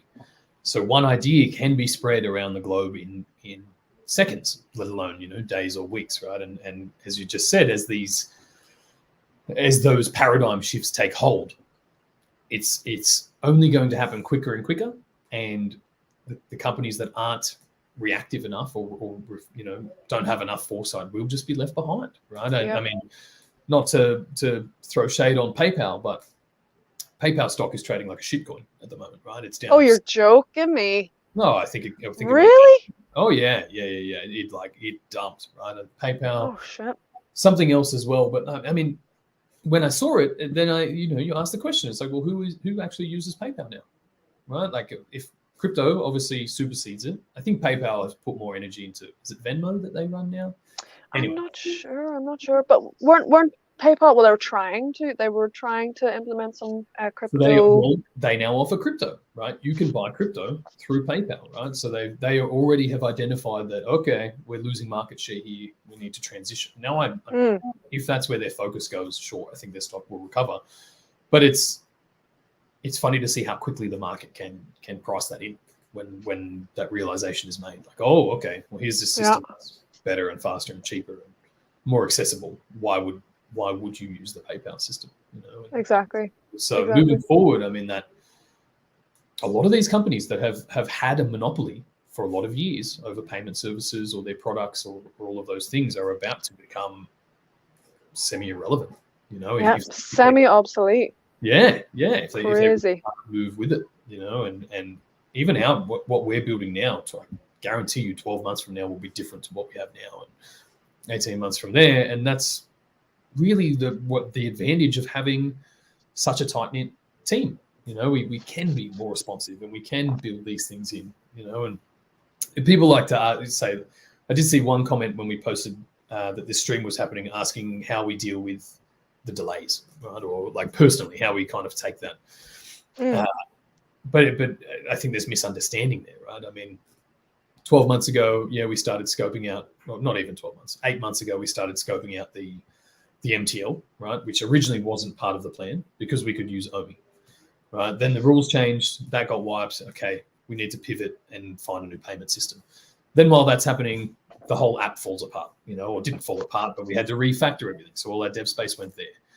Then we had finally inked this deal with Marvel, who wanted to bring out comic books, right? So like all of our dev time moved to comic books because you don't turn down Marvel when you're a startup. Right? And then you go back to building this thing or scoping out the next thing, and then Disney wanted their piece, you know. So the delays from the outside, they look like delays, but from our side, if there's something like that, like a Marvel or something more, I don't say more important, but something that is going to help propel the business and be better for everyone, then that takes priority. And absolutely, ordinarily, that's what's taking place. It's not that the devs haven't hit a deadline. It's that something has had to supersede it for the time being. Be prioritized. Yeah, be prioritized. Yeah, man. Yeah. User juggling, and like with that, with the way you guys are trailblazing on your own, kind of making your own path, with the growth that has like happened, as well as, you know, you're putting so much pressure on your I would assume your devs, if they're having to, you know, prioritize. There's so many things that are coming in so fast. Yeah. You know, obviously that's a great thing, but it obviously has, everything's about balance, right? You know, the more people you get in, it's great, but then having to manage all of those people brings up its own challenges, and Yeah. I'm sure it's just like one thing that I'm just incredibly proud of from our entire team. Like, we're all remote. Right? This entire company has been built across, you know, from different corners of the globe. Right? Most of our devs are in the sort of India, Asia region. Dan and Dave are in New Zealand. I'm in North America now. Like, it's to be able to put this together and create the team cohesiveness that was required for this from all over the world is a feat in and of itself. It's impressive. Yeah. Very impressive.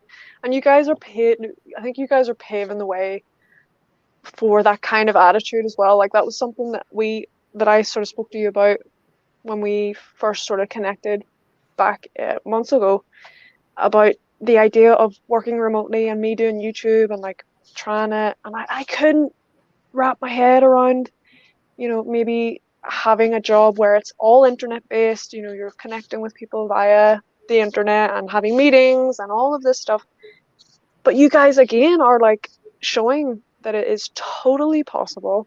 Yeah. That you can create something fucking massive remotely. You know, again, that's another huge thing I don't think people really consider. Yeah. Agreed. And we got lucky in that, right? Same thing with the pandemic. It's not like we all went to an office every day. You know, like my life didn't change that much. I was doing the same thing. I was like, you know, so we were blessed to already be in that position. And look, that really stems, like, Dan has always had businesses that he's run remotely. That's how I know him from, must be coming on 8, 9, 10 years now. Oh, you're joking. That's I used to write for one of Dan's companies. I remember, yeah. And same thing, that was my first remote job. That was the first sort of employment I had while working, while traveling and that kind of thing. But once you get into the habit of that, like I can't imagine having to go to an office every day. I don't know if they accept my uniform. I don't know if they will. So no, never. No, if they don't accept the uniform, then it's not the right place. It's not for us. It's not for us. It's not for us. I am neither professional or mature. Is that what? Yeah, me neither. I'll put my hand up. Me neither. Sorry, Alex.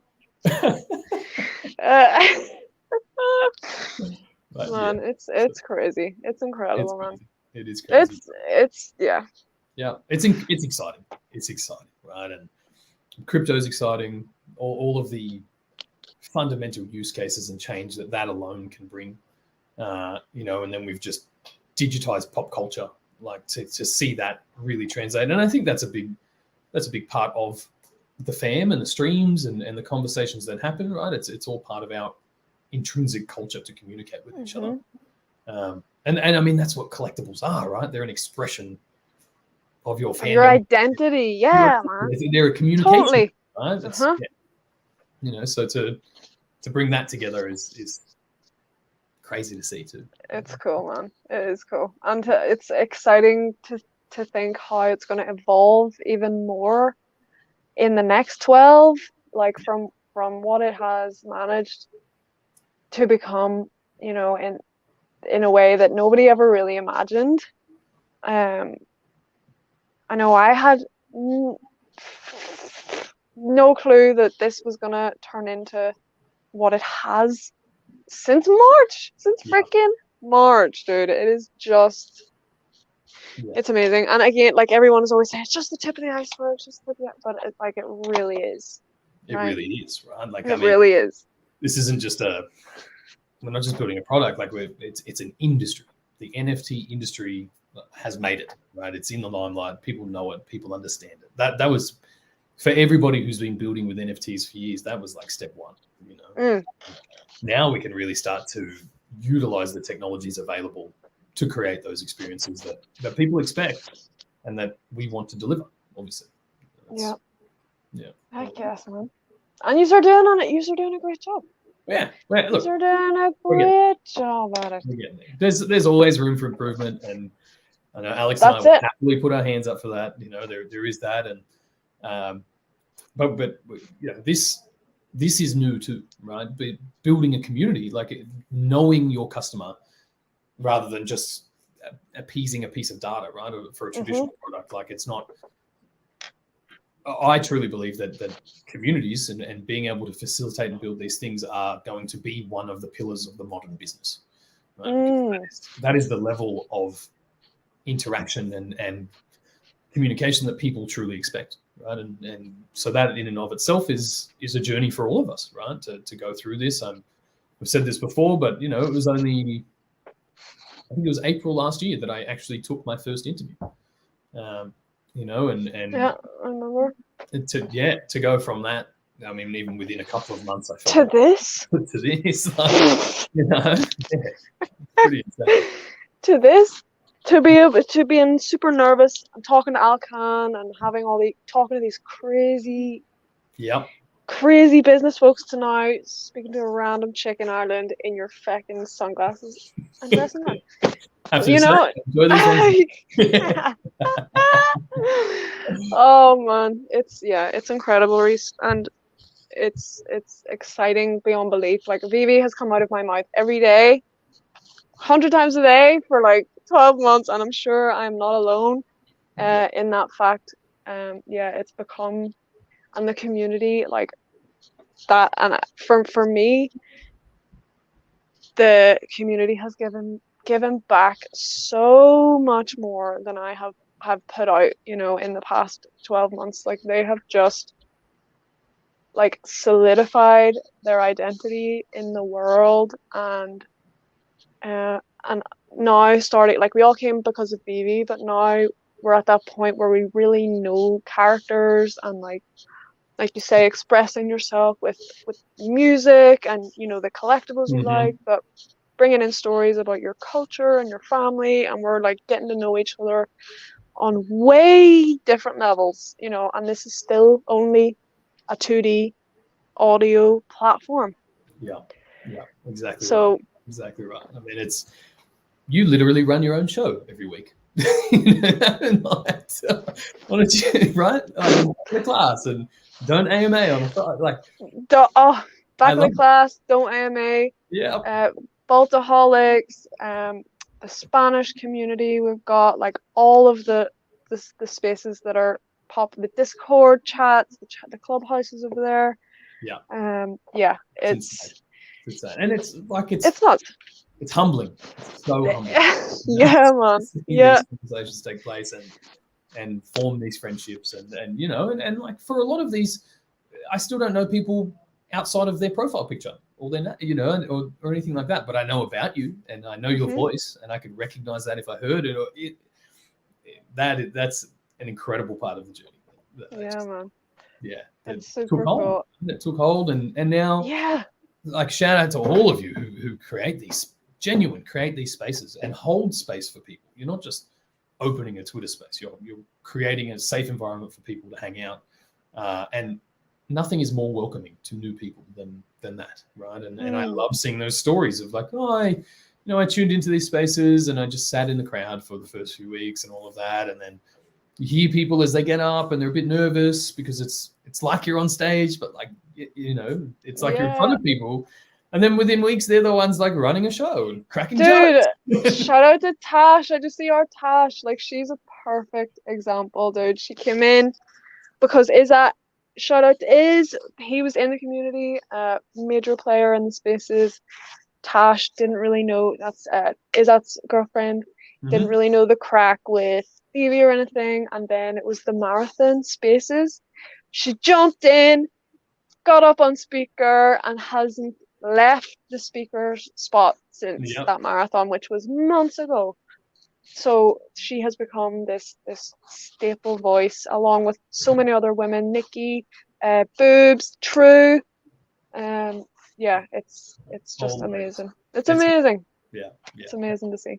Shout out to everybody who's creating that space. We truly, I mean, I can't appreciate it more, and just to see that and that in and of itself, right? I know the growth journey that I've been on in the last 12 months, and then to see it play out as it expands through the community for everyone else is incredible. It's crazy. It's crazy.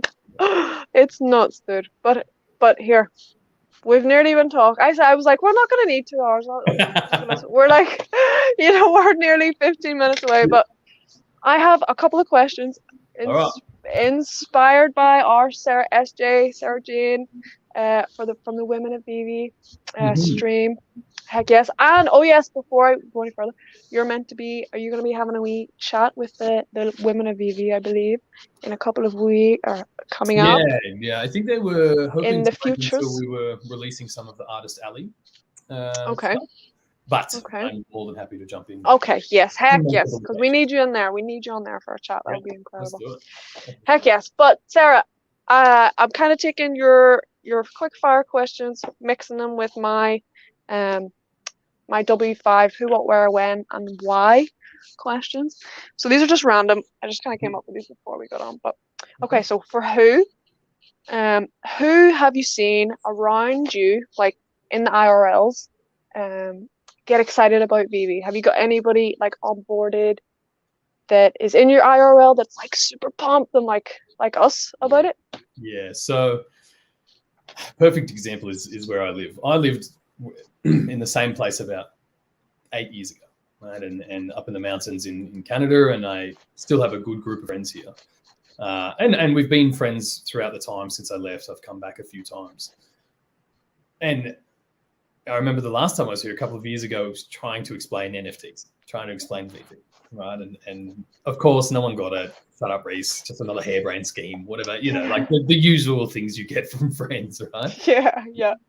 But this time around, sort of when I moved back and people started understanding NFTs more, they put the pieces together. Half of the people I knew here already had the VeVe app. Right? They had found it somewhere. And then it kind of all got put together when they're like, so what have you been doing? I'm like, this thing, this phone thing. And they're like, I'll refrain from profanity, but and they message me like every day, VeVe drop time, like, no way. All of these kind of things going on. How do I do this? How do I do that? So to see that excitement and exuberance from people that I have known for my adult life has been that's cool. Fun. It's fun. That's cool. And they didn't need any convincing from you. You kind of just told them about it. You went away. Yeah. And then they picked it up on their own. Yeah. That's cool. Of course, there's people that were like, why didn't you make more of a point of this last time you were here? Yeah. This is what you were talking about. I'm like, this is what Wow. But I'm sure I couldn't even explain it properly at that point. Like 2 or 3 years ago. It's refining the VeVe elevator pitch has been part of that. It's hard to condense into like a minute and a half pitch. It's pretty difficult. But for sure. I'm sure you've had some time, and that's amazing that you got that reaction as well from hometown people. That's amazing. Okay, we've got who and what, and this is going to be a hard one. What's your most memorable? Do you have a most memorable moment of the last 12 months? The one that just sort of sticks out to you. Probably chatting with Al. Like that interview with Al. Actually, Al and Agent M, the executive at Marvel. That was a great one. That was a fantastic interview. Both of those were kind of just so far out of my realm of normalcy. But I guess now I've become the guy that does those interviews for us. So it's so good. Yeah, I think that's good, man. That was a real, the whole Marvel rollout experience, those kind of first drops, all of that, and then the comics, or whatever order it came in, like that period of VeVe history, I think is obviously monumental for us, right? That was our sort of signature partnership up until that point. But the validation that it really gave the rest of the NFT industry was huge, right? From that point, we saw all NFTs really start to gain attention and credence. Yep. It was with us or OpenSea. So yeah, as I sort of mentioned earlier, to go from 3.5 years at that point of talking about NFTs and building with them, and then having the dream realized that these big brands will see the opportunity and will look for that partner, and then to be, we'd put ourselves in the right place at the right time to sort of facilitate that. So yeah, I think that whole month will forever be memorable. That and my very first video interview, I always remember with Crypto Strang, because I said Star Wars about 3 times instead of Star Trek. No, you didn't. No, you didn't. Did you have the license? Did you have the license at that point? No, officially, okay, no. Okay, I don't think so. I think the talks were happening, but once you got the license, it didn't matter so much. But I was definitely afraid that. Oh, jeez. And at the time, like I was taking interviews to try and lessen Dan's workload. Right, I was like, okay, I'll take the smaller community ones, and so I was not fearful, but obviously I didn't want to say anything, and of course, that's pressure, dude. That is, and I'll like that. They're not just. I kind of empathize with you when I was talking to David. I got like the sweaty palm time. I was like, I am not qualified to talk to this man in any way, shape, or form. How is this? It's the imposter syndrome, like exactly, dude.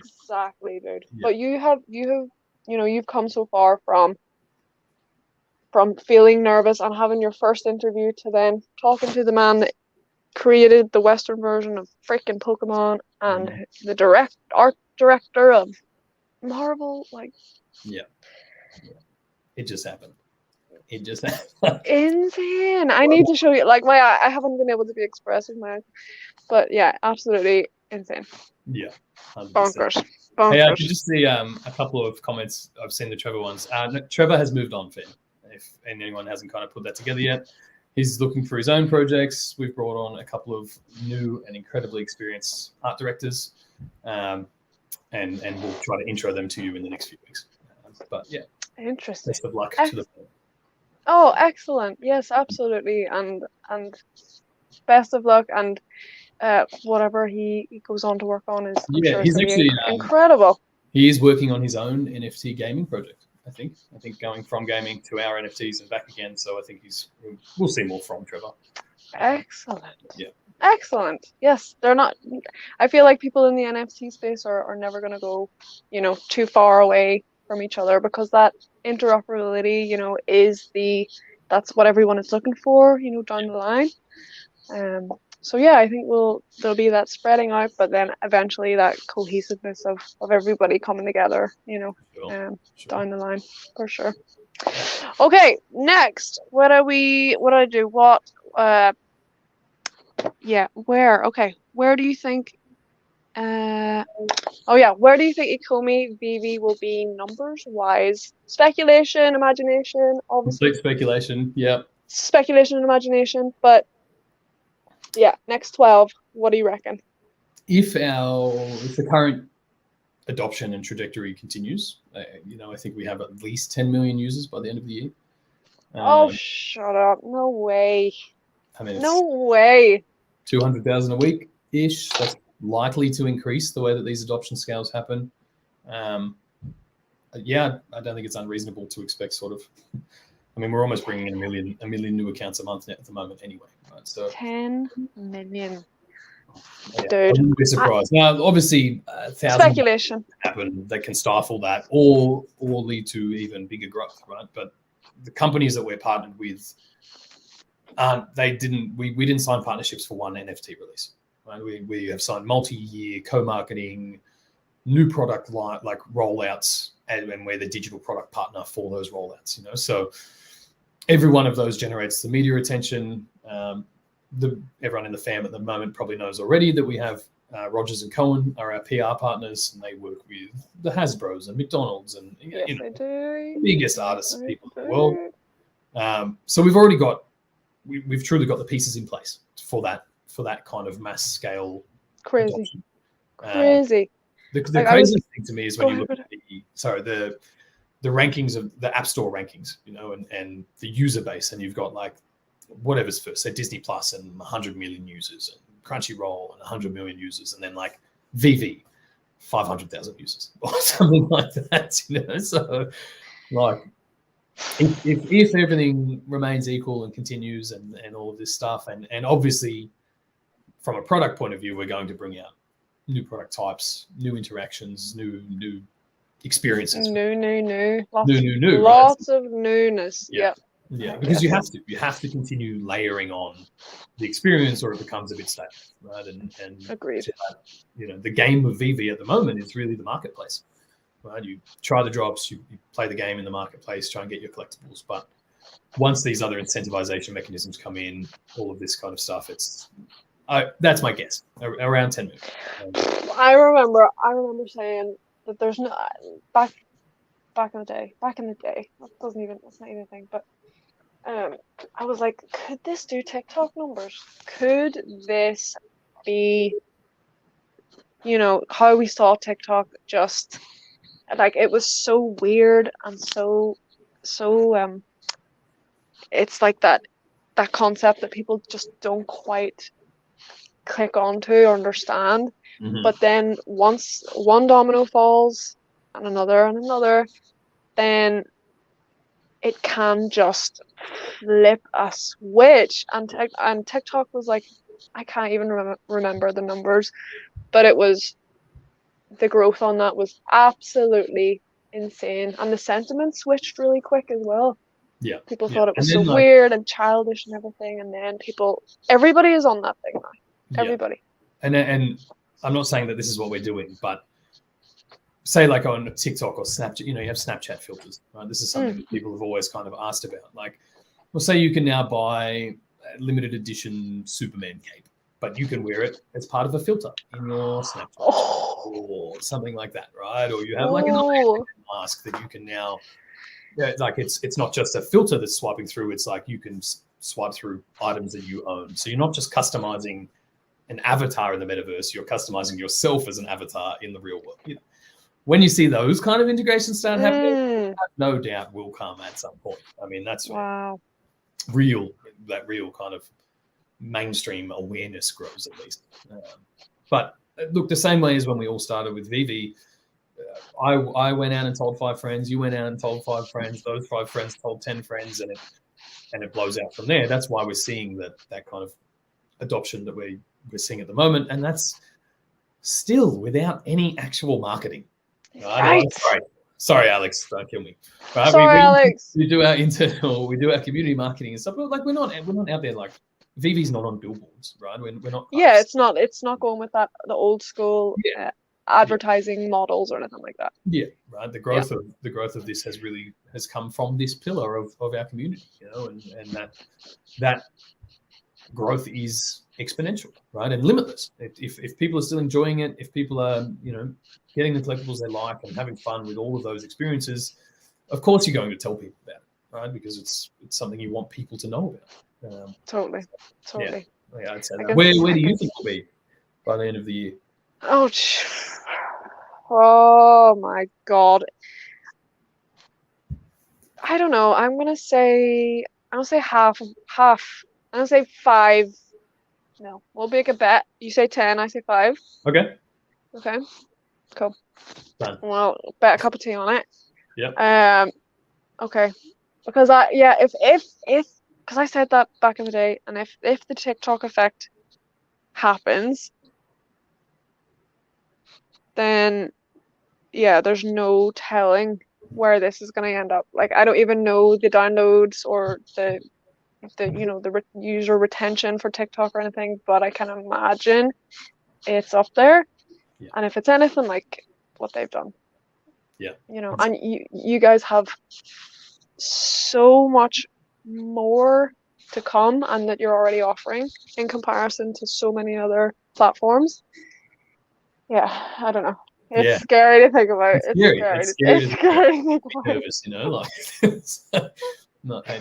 and what's the fam going to look like then? Where are we going to be communicating? Will it be all VR chat from that point on? Because like that obviously that's the longer term plan of probably all metaverses, but especially ours, to have like concerts or gigs or meetings or AMAs in the VeVeverse, right? Not just as this exterior thing. So yeah, I'm excited to see where that it's gonna be incredible. It's gonna be incredible. Okay, so we've got who, what, where. I know we're just coming up to it perfectly a minute.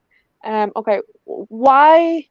Okay, very quickly, why has this been so exciting for you the past 12 months? What is it that really gets you up in the morning? I know there's all the shit, but what is it that really keeps you going? The fam. Yeah, 100%. No, it's not. It's almost gotten to a point now where we do all know each other so well that like if I'm not pulling my weight somewhere, I know it. I feel guilty about it. I feel, it's the community. It's the community because like other than being the drivers of the product, like it's a product, cool, right? But it's not without the community behind it. It's just a faceless thing, right? True. It's just an object. Yeah, it's just an object. Right? So seeing that, like as we kind of just mentioned, going through my own growth journey, but also not fostering necessarily. I'm not taking any responsibility for the growth journey other people have been on, but bearing witness to that has been insanely motivating for me.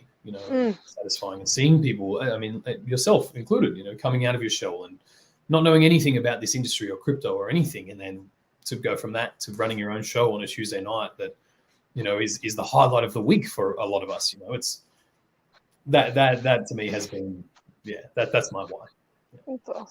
That's awesome.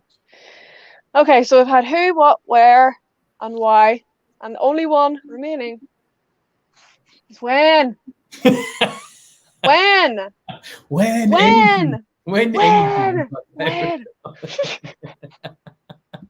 That's just it. That's it. That's the question. When?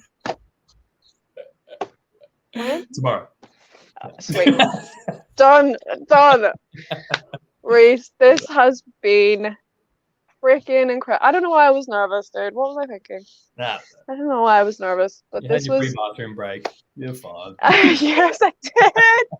Exposing me. We all do it. That's how it works. Dude, nervous poos will never not be a thing. See, and especially for like, oh my god, David, it was horrendous. But again, conquering. This is kind of for me, conquering wee fears like this, like talking with you guys and getting the opportunity to do this is fearful in a way, but it's you have to do stuff that kind of scares you and is out of your comfort zone. It's the only way you're gonna grow. Yep. So huge forever honor. Thank you to you guys and the team for everything that you've done for all of us over the past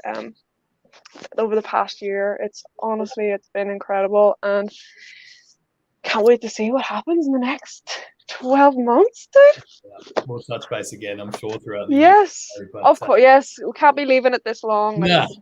Trying to sort this for fucking months, but we'll leave it. We'll leave it.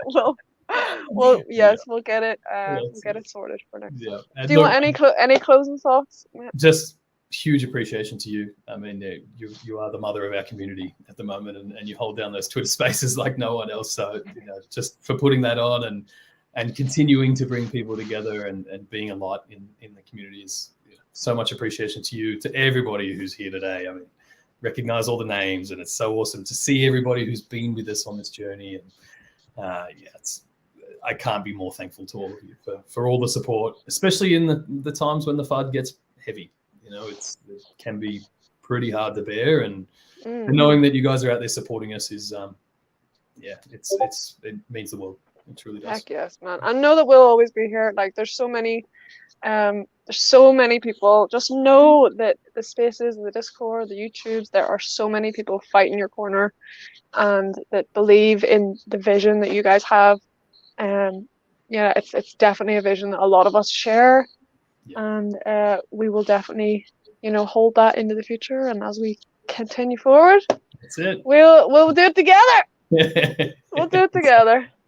But thank you everybody in the chat for, yes, we didn't, I was talking so much, I'm sorry we didn't get to your comments, but yeah, this was about Rhys, so thank you guys for coming and listening, and we will see you next time. Drop tomorrow? Drops tomorrow. Yeah, both drops tomorrow. So yeah, just on that, I think. Yeah, go for it. Give us the beats before you jump. The Triumph is dropping at midday. Okay. And as we covered before, it was a 9,007 editions. It is a rare and first edition. Thank you for the correction there. And I believe the No Time to Die poster is the 8 a.m. drop. Yeah, so 8 a.m. tomorrow. 6,007 editions, rare as well. So that is also available. It's the plans of the glider, which is pretty cool too. So that's super cool. I like it. It's cool. Yeah. The detail on it looks like. Should we put our sunnies on and say bye? Of course. You're going to play some outro music? Oh, okay. Let's see if I can do it quick. Hope it's going to work. Oh, God. Oh, no, it's not. I'll play it. Hell yeah. Okay. No, I don't have music. Nah, that's all right. I love you guys. Thank you, Rhys. You're a legend. I'll see you guys. Take it easy.